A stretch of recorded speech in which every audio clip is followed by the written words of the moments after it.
Crane's new venture was a war-themed strip called Buz Sawyer. The title character was a Navy pilot flying a dive bomber off an aircraft carrier fighting the Japanese.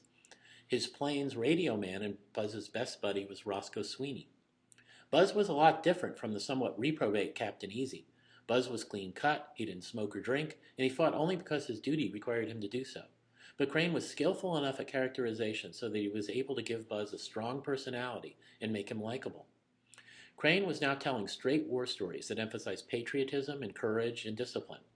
His visual artistry, most notably his use of gray tones and blacks, continued to be amazing. The stories he was telling in this strip were much more realistic than those he had told in Washtubs and Captain Easy during the 1930s, with less cartoony figure designs and a very realistic portrayal of weapons and planes and equipment. Buzz and Roscoe probably ended up trapped on enemy-held islands or in other precarious situations more often than might be expected in real life, but individual story arcs were always well plotted and visually exciting. Crane worked hard to maintain an aura of realism in his portrayal of combat. One major difference between this strip and Washtubs was its depiction of the cost of war. It wasn't unusual for a sympathetic supporting character to die.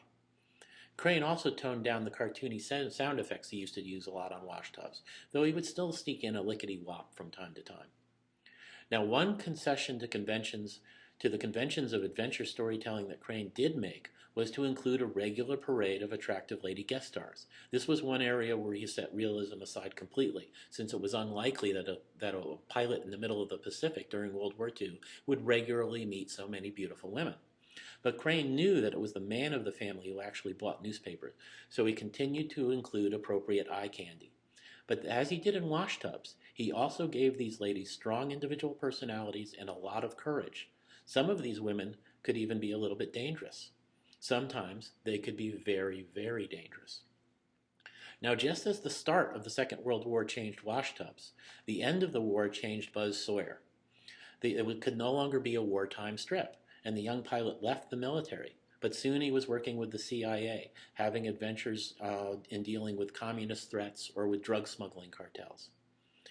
Now, during this time period, on Sundays, the restrictions that newspapers had placed on size and panel design meant that Crane did not have the same creative freedom that he did on the Captain Easy strip.